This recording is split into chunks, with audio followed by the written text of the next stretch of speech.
Hello friends, welcome back. This is Himanshu Verma. In the previous lecture, we learned how to write a vector. To write a vector, we need its magnitude and its direction. In the previous lecture, we defined magnitude separately and we defined its direction by telling its angle from positive x-axis or positive y-axis. But there can be more ways also to write a vector. Suppose we take example of displacement. If somebody starts moving from origin and it reaches at a point where x coordinate is 6 and y coordinate is 3, means this is final position of that person. Suppose he moved along this vector only, means he selected shortest route to reach from origin to this final point A. Now we are given coordinates of initial position, which is origin here, and coordinates of final position, which are 6, 3. So only this much information, where we are given initial position and final position coordinates, is enough to tell the magnitude of vector and its direction. Means इस case में हमको अलग से vector का magnitude नहीं दिया है और ना ही इस वेक्टर का एंगल दिया है एक्स एक्सिस या वाई एक्सिस के साथ. हमको जस्ट यह इंफॉर्मेशन दी है कि इसका इनिशियल कोऑर्डिनेट क्या है और फाइनल कोऑर्डिनेट क्या है. But if we want, we can find length of this vector and its angle with x-axis by using simple geometry.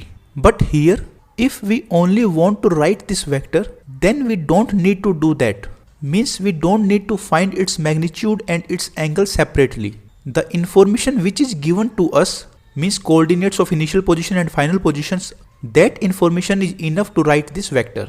Suppose I give general coordinates to these two positions, that is this one is x1, y1 and this final position is x2, y2. Then its vector would be OA cap, means O to A is equal to x2 minus x1 AX cap plus y2 minus y1 AY cap. So this is also one way to write a vector. I think this method is much easier than previous method. But to use this method to write a vector, we should know coordinates of initial position and final position. In this case, the vector would be 6 minus 0 means 6 AX cap plus 3 minus 0 means 3 AY cap. Now suppose if we want to write this vector in our general way, that is magnitude multiply by unit direction. So for that, first of all find this vector magnitude, which would be 6 square plus 3 square under the root. Magnitude निकालने के लिए जो AX cap का coefficient है उसका square कीजिए, जो AY cap का कोफिशिएंट है उसका स्क्वायर कीजिए और अंडर द रूट कर दीजिए. तो यह सोल्व करने पर आता है रूट 45. यह सेम चीज हम इस एग्जाम्पल में भी देख सकते हैं. अगर हमें सिंपल पाइथागोरस थ्योरम का यूज करके यह लेंथ निकालनी है तो यह लेंथ होगी 6 square plus 3 square under the root, means 45 under the root. Now multiply and divide this vector with its magnitude. In our case, magnitude is root 45, so we multiply it with root 45 and divide it with root 45. Now this is magnitude term and this is unit direction term. So these two vectors are absolutely same, just way of written is different. In this way, we have written magnitude term and direction term separately. But in this way, these two are intermixed. Now by using this expression of vector, we can find this angle and this angle. As we know, this angle is known as alpha and this angle is known as beta. If we remind previous lecture, then this value is cos of alpha and this value is cos of beta, means 6 upon root 45 and 3 upon root 45 are direction cosine of this vector. Because 6 upon root 45 is the value of cos of alpha, so we can find alpha. Alpha will nearly equal to 27 degree, and if we take cos of beta is equal to 3 upon root 45, then on solving beta will come 63 degree. Now as I said, 6 upon root 45 and 3 upon root 45 are the direction cosines of this vector. Now if we consider this representation, that is 6 AX cap plus 3 AY cap. So what are these 6 and 3? These 6 and 3 are known as direction ratio. So here question arises, what is difference between direction cosine and direction ratio? Both direction ratio and direction cosines used to define the direction of a vector. The difference is by using direction cosines, we can make unit direction vector. But if we make vector by using direction ratio, then that vector will not be unity. In other words, we can say that direction ratio is equal to direction cosine multiply by some constant value. However, ये दोनों ही parameter vector की direction बताते हैं, but difference यह है कि direction cosine unit direction बताता है और डायरेक्शन रेशियो यूनिट डायरेक्शन ना बताकर कुछ मल्टीपल बताता है। इसे आप ठीक ऐसे समझ सकते हैं जैसे हम मान लीजिए किसी को जब रास्ता बताते हैं तो हम उसके साथ 1 मीटर चलकर भी रास्ता बता सकते हैं, या हम उसके साथ 2 मीटर तक चलकर भी रास्ता बता सकते हैं, या हम उसके साथ 10 मीटर तक चलकर भी रास्ता बता सकते हैं। मीन्स रास्ते की डायरेक्शन सेम है, बट हम कितनी दूर तक उसको रास्ता बताते हैं वह तीनों केस में डिफरेंट है। जो सबसे पहला केस है जिसमें हमने केवल उसको 1 मीटर तक साथ चलकर रास्ता बताया है, वह एग्जाम्पल है यूनिट डायरेक्शन वेक्टर का। बट अगर हम उसको 1 मीटर से ज़्यादा चलकर डायरेक्शन बताते हैं तो हालांकि डायरेक्शन तो सेम रहेगी, बट अब वह यूनिट डायरेक्शन नहीं है। तो अब अगर हम उस वेक्टर को लिखते हैं तो उसमें जो ax कैप और ay कैप के कोफिशिएंट्स होंगे उनको हम डायरेक्शन रेशियो कहेंगे। और डायरेक्शन रेशियो को डायरेक्शन कोसाइंस में बदलना बहुत ही ईजी है। We just need to divide them from their magnitude. For example, direction ratios are 2,4 and if we want to convert them in direction cosines, then just take magnitude of 2,4. That would be 2 square plus 4 square under the root, means 4 plus 16 under the root, and 4 plus 16 under the root is under root 20. So 2 upon root 20 and 4 upon root 20 are the direction cosines. So after learning this, now we see what is vector addition. Suppose I start moving from origin in this direction. I reached at point A. Now can I write this vector? Yes. OA cap is equal to how much x coordinate changes? 1, 2, 3. Means 3ax cap plus how much y coordinate changes? 1, 2, 3 plus 3ay cap. So vector OA is equal to 3ax cap plus 3ay cap. Now I move further in this direction up to point B. Now I can write AB vector. From A to B, I travel 1 unit in x direction and 2 unit in y direction. So AB cap would be 1ax cap plus 2ay cap. Further I move from B to C in this direction. So BC vector is equal to, here while going from B to C, x coordinate is not changed, only y coordinate is changed by 2 unit. So BC cap is equal to 0ax cap plus 2ay cap. Now further I move from C to D in this direction. So what is CD vector? While moving from C to D, then in x direction I traveled 1, 2, 3, 4 means 4 unit.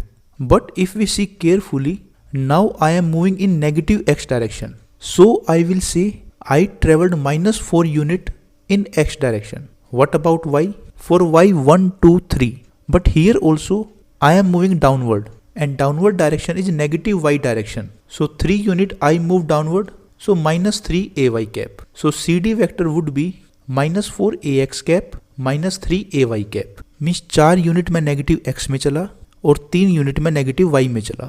Now further I move from D to E in this direction. Here change in x coordinate is 1, 2, 3, 4, 5, 6 and this change is in positive direction. So 6ax cap. What about y? 1, 2, 3, 4. 4 unit change in y direction, but as it is downward, so it is negative y. So minus 4ay cap. So in this way, I have written all vectors which I moved. So if somebody asks you what is net displacement traveled by you, so answer would be O is the initial position and E is the final position. So vector OE is the net displacement in all this movement. Now vector addition says that net displacement OE vector is equal to vector OA plus AB plus BC plus CD plus DE. Means if I add all these vectors, then I should get vector OE. And how vectors are added? Their AX cap coefficient and AY cap coefficient added separately. So if I add all these vectors, then I will add AX coefficients of all these vectors. And those are 3 plus 1, 4, 4 plus 0, 4, 4 minus 4 0 and 0 plus 6 6. So 6 ax cap plus now I add ay coefficients 3 plus 2 5, 5 plus 2 7, 7 minus 3 4, 4 minus 4 0. So plus 0 ay cap. So OE cap is equal to 6 ax cap plus 0 ay cap. This is the vector addition. And if we see here also, then OE cap is equal to 1, 2, 3, 4, 5, 6. 6 unit in x direction. And there is no change in y direction. So ay carry 0 coefficient. So this is the meaning of vector addition. Now generally we do not encounter so many vectors simultaneously in physics. Generally we will encounter only 2 vectors problem. And for those 2 vectors, 3 cases arise. First case is those 2 vectors can be in single line either in same direction or opposite to each other. Second case is those 2 vectors can be perpendicular to each other. And third case is those 2 vectors can have some arbitrary angle in between them. This first case is very simple. If vectors are in single line, then just see their direction. If both are in same direction, then they will added up. And if they are in opposite directions, so they will be subtracted. For example, suppose I apply a force of 5 Newton in this direction and 3 Newton in this direction. Then what is the net force? Obviously 2 Newton in this direction. If I say this is positive x-axis and this is negative x-axis, then this force would be minus 5 ax cap and this force would be plus 3 ax cap. And net force would be minus 5 plus 3 means minus 2 ax cap. If I take same example in terms of displacement, then I would say I move a displacement of 5 meter in this direction and I reaches from O to A and then I moved 3 meter back. So now what is the net displacement? Net displacement is this OB and OB vector is equal to minus 5 plus 3 minus 2 ax cap. So we are observing here the way of drawing the vectors is different for displacement and force. But analytically, these two drawings are same. For more clear understanding, take the second case where angle between vectors is 90 degree. Suppose first we take example of force. On a point, we apply a force of 5 Newton in this direction and 3 Newton in this direction. And I want to find what is the net force. Right now we take same example in terms of displacement. Suppose I move a displacement of 5 meter in this direction and then 3 meter in this direction. Then what is the net displacement? Net displacement is vector from initial position to final position. Means this OB vector is the net displacement. So what we are observing here, we are finding in case of displacement, it is very easy for us to write resultant vector. Resultant vector OB is equal to OA plus AB. So now what about force? How to find resultant force in this case? So one way is shift this 3 Newton vector from here to here. Actually in vectors, we can move any vector in a plane, but condition is its direction and magnitude should not be changed. Always remember, all parallel vectors have same direction. So when I brought this 3 Newton vector from here to here, then I moved it parallelly. So its direction not changed and its magnitude is still 3 Newton. So both representation of force vectors are same. And now here also I can write force OB is equal to OA plus AB. Now for every time I don't need to make such displacement. Means I don't need to move this vector from here to here. Without moving this vector from here to here, we can calculate resultant vector. And that is, if vectors are given in this fashion, then just complete the parallelogram. In this case, because vectors are perpendicular, so we can complete rectangle. One parallel line from OA and one parallel line from OB. So now this is the rectangle. And diagonal of this rectangle will give resultant vector. And if vectors are given in this representation, then we will complete the triangle. And the diagonal of this triangle will give resultant vector. So this way of addition is known as triangle law of vector addition. And this way of addition is known as parallelogram law of vector addition. However, result in both the cases are same. We can use either parallelogram or triangle law of vector addition according to way of representation of vectors given to us. But whatever the method you use, the final result would be same. Generally, in force related problems, we use parallelogram law of vector addition, and in displacement related problems, we use triangle law of vector addition. Friends, we stop here. In the next lecture, we will learn how to find resultant of two vectors if they have some arbitrary angle between them. Means we will study case 3. Please like and share the video and subscribe the channel. If you have any doubt, ask in comment section. Thanks for watching. Goodbye.